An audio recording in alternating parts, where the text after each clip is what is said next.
दोस्तों last class में हमने बात की थी वर्गीकरण के टाइप सेकंड की, जो था वर्णनात्मक वर्गीकरण। इस क्लास में हम बात करने वाले हैं वर्गीकरण के टाइप थर्ड की। कौन से टाइप की बात करने वाले हैं हम? यहाँ पर टाइप थर्ड की बात करने वाले हैं, जो है संख्यात्मक वर्गीकरण। अब सबसे पहले हम ये देखें कि जो संख्यात्मक वर्गीकरण है, इससे संबंधित जो प्रश्न कितने प्रकार से बनते हैं। तो एक बार हम उनकी बात करें तो हम ये कह सकते हैं, संख्यात्मक वर्गीकरण से संबंधित जो प्रश्न बनेंगे वो मुख्यतः बोर्डमास के नियम के आधार पर बनते हैं। किसके आधार पर? बोर्डमास के नियम के आधार पर बनते हैं। जैसा कि हमने देखा है, टोटल जो बोर्डमास का नियम है उसके आधार पर प्रश्न जो बनेंगे, जिसमें प्लस माइनस गुणा भाग सभी चिन्हों का प्रयोग किया जाएगा। उसके आधार पर संख्याओं का योग हो सकता है, संख्याओं का आपस में गुणा हो सकता है, ठीक है, और संख्याओं में एक दूसरे में भाग भी दिया गया हो सकता है। इस प्रकार से जो है बोर्डमास के नियम से संबंधित प्रश्न बनते हैं संख्यात्मक वर्गीकरण। क्लियर है? उसके बाद हम देखें तो वर्गांतर का नियम हो सकता है, ठीक है। उसके बाद हम बात करें तो घनांतर का नियम भी हो सकता है, और इसके अलावा अंक परिवर्तन का नियम भी हो सकता है। यहां पर हमें दिखने में ये चार नियम नजर आ रहे हैं, लेकिन इनमें बहुत सारे नियम बनते हैं, ठीक है। तो बात करते हैं कुछ प्रश्नों की। जैसे हम यहां देखें, एक प्रश्न दिया गया है कि असंगत का चयन कीजिए। अब मैंने आप पहले भी बात की थी कि असंगत के स्थान पर बेमेल आ सकता है, ठीक है, असमान आ सकता है, या यह कह सकता है कि दिए गए विकल्पों में तीन किसी प्रकार से समान है और एक उनसे अलग है, उस जो अलग है उसका चयन कीजिए, ठीक है। अब यहाँ पर जो हमारे पास अंक दिए गए हैं कुछ इस प्रकार से, जैसे कहता है कि 15, 18, 20 और 25 में से अलग कौन सा। अब आप यहाँ देखें कि यदि आप यहाँ सम और विषम का नियम लगाएं, सम विषम का नियम हो सकता है। सम विषम का नियम हम देखें तो आप ये कह सकते हैं सर बी और सी में सम संख्याएं, बी और सी में कौन संख्याएं? सम संख्याएं हैं, वहीं ए और डी में विषम संख्या। तो यहां से तो हम आंसर निकालने में असमर्थ हैं। दूसरा नियम क्या हो सकता है वो देखें तो हम ये कह सकते हैं, इनमें जो स्पेशल एक संख्या नजर आ रही है वो 25 नजर आ रही है, कि 25 की एक विशेषता है, वह किसी न किसी संख्या की वर्ग है, ठीक है। अर्थात हम ये कह सकते हैं जो 5 का जो वर्ग होता है कितना होता है? 25 होता है। बाकी तीन जो संख्याएं किसी भी संख्या का वर्ग नहीं है। तो इसकी विशेषता के आधार पर हमने क्या कहा? विशेषता के आधार पर 25 एक अलग संख्या। क्लियर है? नेक्स्ट देखें तो यहां हमें नजर आ रहा है 36, 81, 125 और 49 में अलग किया। अब हमने देखा 36 की विशेषता क्या है, तो आपने कहा कि सर ये 6 का वर्ग है। 81 की विशेषता क्या है? आपने कहा सर ये 9 का वर्ग है। 125 कहा कि सर ये वर्ग तो है नहीं। 49 कहा आपने सर 7 का वर्ग है। वहीं 125 को देखा तो आपने कहा कि सर ये वर्ग तो नहीं है, लेकिन किसी संख्या का घन है, ठीक है। तो आपने कहा सर ये 5 का घन है। तो आप बताइए अलग कौन सा हो जाएगा? तो आप कहेंगे सर 125 है, जो बिल्कुल अलग है, ठीक है। देखिए 504, 210, 120, 64 इनमें से अलग क्या, ठीक है। अब यहां आपने 504, 210 और 120, 100 और 64 देखा है, तो 64 जो है सबसे अलग नजर आ रहा है हमें, है ना। 64 जो है इसकी दो विशेषताएं नजर आती हैं। एक तो 4 का घन हो सकता है, या फिर ये 8 का वर्ग हो सकता है ना। बाकी और इनमें जो 504 है स्पष्ट तो ये नजर आ रहा है, लेकिन इनमें और किस प्रकार से लिखा गया होगा देखो। 504 की भी एक विशेषता, इसके आसपास किसी न किसी संख्या का घन। तो आप ये कहेंगे सर 512 जो होता है ना, वह 8 का घन होता है, ठीक है। और इस 512 में से माइनस कितना किया है? 8 ही किया है, तब जाकर क्या लिखा? 504 लिखा है। वहीं 210 है, 210 भी 6 का घन होता है। 6 के घन में से उसी जिसका घन क्या है उसी संख्या को घटा दिया है, क्या लिख दिया? 210 लिख। ठीक उसी प्रकार से 5 का घन 125 होता है, और उसमें से 5 को ही माइनस किया है, 120 लिख।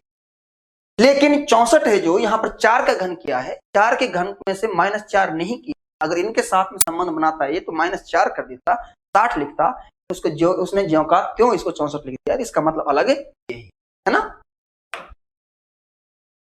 504, 210, 120 बराबर 0 आ रहा है इनके, जबकि 6 और 4 64 के बराबर 10 आ रहा है। तो देखिए 504 का 0 कैसे हो सकता है ये देखना पड़ेगा। तो हम ये कहें कि यदि इनका योग करें तो 9 होता है, 5 और प्लस 0 प्लस 4, देखिए 5 प्लस 0 प्लस 4 यदि हम योग करें तो कितना आता है, 9 आता है, लेकिन यहां पर क्या है, 0 है। तो 0 तो तभी आ सकता है ना जब किसी संख्या का 0 से गुणा कर दिया है ना। यदि हम आपस में गुणा करें 5 गुणा 4 गुणा 0 करते हैं तो हमें क्या प्राप्त होता है, 0 प्राप्त होता है। वहीं 2 गुणा 1 गुणा 0 करेंगे तब क्या आएगा, 0 आएगा। 1 गुणा 2 गुणा 0 करेंगे तब भी क्या आएगा, 0 आएगा। इनमें सभी में आपस में क्या किया गया है, गुणा किया गया। क्या किया गया है, गुणा।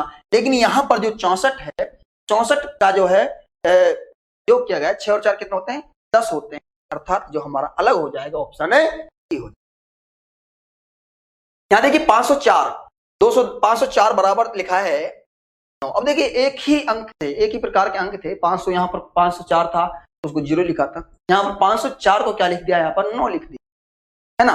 अब 504 को 9 लिखा है और 210 को 3 लिखा है, 120 को 3 लिखा है, 6 और 4 64 को क्या लिखा है, 9 लिखा है। तो आप यहाँ कैसे लिख सकते हैं, तो आप कहेंगे सर इनका आपस में योग कर दिया, 5 प्लस 0 प्लस 4 बराबर 2 प्लस 1 प्लस 0 बराबर क्या लिखेंगे, 1 प्लस 2 प्लस 0 बराबर क्या लिखा आपने, 3 लिखा। ठीक है, लेकिन यहां जब आपने 6 प्लस 4 किया तो यहां 10 आना चाहिए था, आपने लिखा क्या है, 9 लिखा है। इसका मतलब गलत हो गया ये, है ना। तो अलग क्या हो गया इनमें से, ये हो गया। वहीं इस प्रश्न में और दूसरा नियम क्या हो सकता है, इस प्रश्न में हो सकता है माइनस कर दे, वो क्या कर दे, माइनस कर दे। 9 के स्थान पर यहां लिख सकता है वह 4 लिख सकता है, सॉरी 1 लिख सकता है। कितना लिख सकता है, 1 लिख सकता है। और यहां पर जो है 3 के स्थान पर भी 1 लिख सकता है, और इस 3 के स्थान पर -1 लिख सकता है। और यहां पर मान लो है 5 लिख, या फिर -2 लिख देता है। ठीक है, -2 लिख देता है। तो आपको अलग क्या है ये बताना है। अब देखिए यहां पर 5 में से 0 और -4 किया है तो हमें कितना प्राप्त होगा, 1 ही प्राप्त होगा। अर्थात इन दोनों को अंतिम अंकों का योग किया 0 और 4 का, तो प्रथम अंक में से घटा दिया है।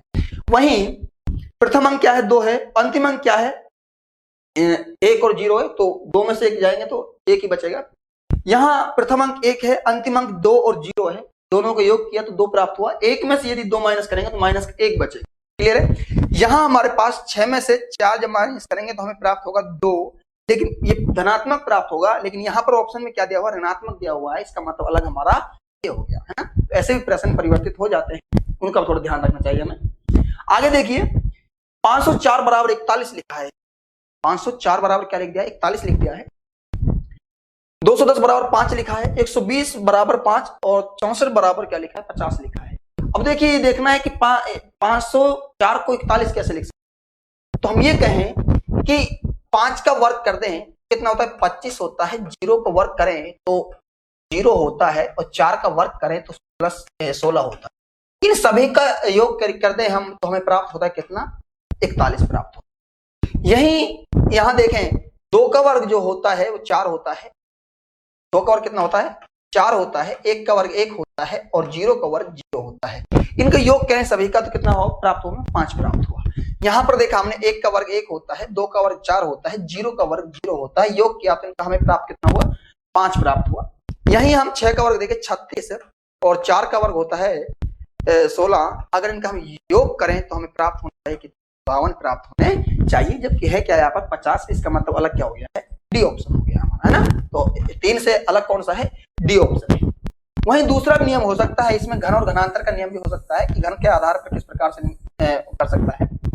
जैसे यहां पर आपको इसके स्थान पर लिखा है ना, अपन इसको थोड़ी देर के लिए क्रॉस कर देते हैं, इन ऑप्शनों को, इनको अपन क्रॉस कर देते हैं ना। यहां पर लिखा है उसने 504 बराबर लिखा है, यहां पर इसका घन किया आपने 125 और 125 में योग कर दिया किसका, 4 के घन का।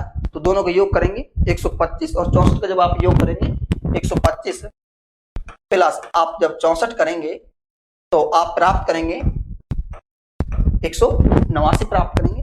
ठीक है, इसी प्रकार से यहाँ पर आपको 2 और इनका घन है, जो 2 का घन 8 होता है, 1 का घन 1 होता है, तो यहाँ पर 9 लिख सकता है। कहने का मतलब यह है कि घन से संबंधित वो नियम बना सकता है, इसका भी आपको थोड़ा ध्यान रखना है। यहाँ देखिए ये 4 विकल्प दिए हैं और इनमें से आपको जो अलग है वो बताना है, ठीक है। अब इनमें देखा आपने, देखिए 10, 15, 20 +5 कर रहे हैं प्रत्येक 2 अंकों में, या फिर +5 का जो है अंतर आ रहा है आगे चलते वक्त, है ना। 20, 25, 30, ठीक है। 60, 65, 70, यहाँ देखिए 64, 69 होना चाहिए था, फिर उसके बाद 74 होना चाहिए था, लेकिन यहाँ पर क्या है 64, 45, 50 से अलग है ना। इधर देखिए 408, 712, 804, 508। अब किसी प्रकार से हमको इनमें जो नजर आ रहा है कि क्या विशेषता हो सकती है, यदि हम सम विषम से देखें, सम विषम से देखें तो हमें नजर आएगा 705, ठीक है। हाँ, एग्जामिनर थोड़ा इसमें कर देता है कि 705 उत्तर मान ले, लेकिन जो इससे भी ज्यादा जो बेस्ट होगा, इसमें देखो 0.01% के चांस होते हैं आगे पीछे होने के, है ना। तो दूसरा नियम भी तो हो सकता है इसमें, जैसे हम ये कहें कि इनका योग कर दें तीनों का, हमें योग प्राप्त होगा 12, वहीं इनका योग कितना हुआ 12 प्राप्त हुआ, यहीं पर इनका योग कितना हुआ 12 प्राप्त हुआ, लेकिन 508 का योग कितना प्राप्त हुआ 13 प्राप्त हुआ, जो अलग क्या हो जाएगा हमारा ऑप्शन डी हो जाएगा, ठीक है। 388, 883, 838, 305 अलग है जो, वो क्या है, तो आप सीधा से एक लॉजिक लगा सकते हैं कि जो 3 ऑप्शन बने हैं ये सभी एक ही संख्याओं से बने हैं, 3, 8, 8 से, 8, 3, 8 से, ठीक है।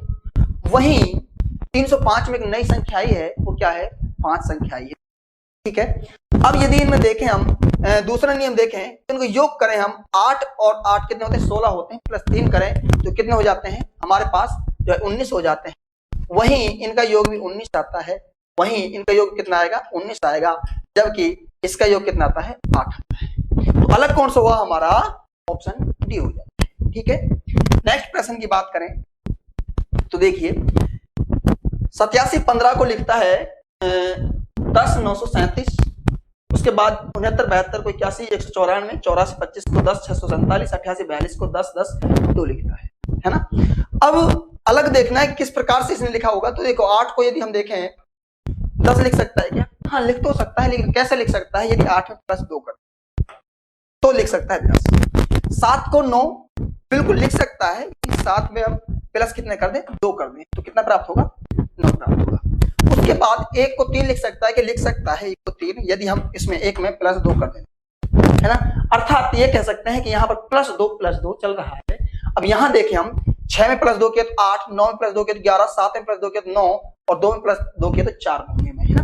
ये इसी प्रकार से यहाँ देखा हमने 8 में +2 किया 10, 4 में +2 किए 6, 2 में +2 किए तो 4, 5 में +2 किए तो 7, है ना। तो 3 तो संबंधित है ही, अब बचा है जो निश्चित रूप से अलग होगा इनसे। देखिए एक बात, 8 में यदि 2 प्लस करते हैं तो 10 प्राप्त होता है, 8 में यदि 2 प्लस करते हैं तो भी 10 प्राप्त होता है, 4 में यदि 2 प्लस करते हैं तो 6 प्राप्त होना चाहिए था, हमें कितना होना चाहिए था 6 प्राप्त होना चाहिए, लेकिन यहाँ पर लिखा क्या है, यहाँ पर लिखा है 2 लिखा है ना। उसके बाद इसमें अगर 2 प्लस करते तो यहाँ 4 लिखा ही नहीं, तो इसका मतलब क्या हो गया हमारा ऑप्शन डी, है ना। तो इस प्रकार के जो प्रश्न बनते हैं हमारे किस बनते हैं संख्यात्मक, और भी बहुत सारे नियम हो सकते हैं, बहुत सारे प्रकार के प्रश्न हो सकते हैं। इतने को आप थोड़ा खुद बनाने की कोशिश करें, अपने स्वयं देखें कि किस प्रकार से प्रश्न बना सकते हैं, है ना। तो ऐसे ही प्रश्न आपसे एग्जाम्स में पूछे जाते हैं, सिर्फ उसमें करना क्या होता है, आपको जल्द से जल्द उस नियम को पकड़ना होता है कि एग्जामिनर का मतलब क्या है, किस प्रकार से, है ना। इस आपसे एग्जाम्पल के लिए यहीं पर एक और प्रश्न पूछ लिया, निम्न में से असंगत का चयन कीजिए, है ना। ऑप्शन ए में आपके लिए दे दिया है 46, ऑप्शन बी में आपको दिया है 18, सी में आपको दिया है 61, और उसके बाद डी में आपको ऑप्शन दिया है 63। अब बताइए इनमें से अलग क्या है, तो आप ये कहेंगे कि सर सम विषम का नियम हमने देखा, है ना। किसका नियम देखा, सम विषम का नियम देखा, तो हमने सर 18 और 46 2 मिल गया, यहाँ तो नहीं हो सकते। यदि हमने यहाँ पर सर भाज्य का नियम देखा तो भी नहीं हो पा रहे हैं, और क्या हो सकता है, तो आप ये कहें कि सर 64 है जो एक विशेषता नजर आ रही है हमको, और विशेषता क्या नजर आ रही है कि सर 64 है ना जो 8 का वर्ग या फिर 4 का घन हो सकता है, और उसमें से माइनस कितना कर दिया हो, 1 कर दिया हो, इसका मतलब अलग क्या हो गया हमारा 64 होता है। तो इस प्रकार से आप खुद प्रश्न बनाएं, अधिक से अधिकतम प्रश्न बनाएं, कम से कम आप प्रत्येक जो अपने पढ़े हैं ये टाइप पढ़े हैं, है ना, एक तो वर्णात्मक वर्गीकरण पढ़ा है और एक आपने संख्यात्मक वर्गीकरण पढ़ा है। इन दोनों के आप स्वयं 50-50 प्रश्न बनाइए, है ना, और 50-50 प्रश्नों को बनाकर तब उनमें प्रैक्टिस कीजिए, तो निश्चित रूप से आपको कॉन्फिडेंस होगा कि आप ऐसे प्रश्नों को आसानी से, है ना। तो अपना जो यहाँ पर जो पढ़ रहे हैं तो उसका मकसद ये है कि आपको मैं प्रश्न बनाना सिखाऊं, उसके कॉन्सेप्ट को समझे आराम, है ना। बाकी प्रश्न कितने भी हल कर सकते हैं, तो ये कोई तरीका थोड़ा है कि मैंने यहाँ पर 100 प्रश्न लेकर आ गया और करा रहे हैं। आप खुद करेंगे तब तक, खुद नहीं करेंगे तब तक कुछ नहीं हो सकता, इसलिए आप खुद जरूर करें। एक होमवर्क के तौर पर मैं आपको केवल इनके तरीके बता सकता हूँ, इतने प्रकार के प्रश्न बनते हैं, बाकी प्रैक्टिस आपको करनी। दूसरी बात, कोई भी टीचर है, कोई भी संस्था है, कोई भी व्यक्ति है, वो क्या है, आपके लिए क्या मदद कर सकता है, वो इतना ही कर सकता है, आपको रास्ता दिखा सकता है ना, आपको रास्ता दिखा सकता है, केवल चलना तो आप ही को पड़ेगा। अब आप ये सोचे कि आपके स्थान पर मैं चलूं, है ना, आपके स्थान पर मैं प्रैक्टिस करूं, मैं आपके लिए प्रैक्टिस सेट बनाऊं, ये तो नहीं हो पाए। आप खुद करिए, हमारे साथ कोशिश कीजिए, तो निश्चित रूप से कठिन से कठिन काम भी आसान हो जाए, ना। तो नेक्स्ट क्लास में बच्चों हम मिलने वाले हैं जो हमारा वर्गीकरण का नेक्स्ट टाइप है, और नेक्स्ट जो टाइप है वो है हमारा टाइप, कौन सा है, टाइप 4th टाइप है, जिसको हम ये कह सकते हैं वर्णात्मक, कौन सा है, वर्णात्मक एवं संख्यात्मक वर्गीकरण, कौन सा है, वर्णात्मक एवं संख्यात्मक वर्गीकरण है, ठीक है। और इसके बाद हम जो बात करेंगे वर्गीकरण के प्रश्न अभ्यास की बात करेंगे, वर्गीकरण का अभ्यास। तो जब तक के लिए धन्यवाद।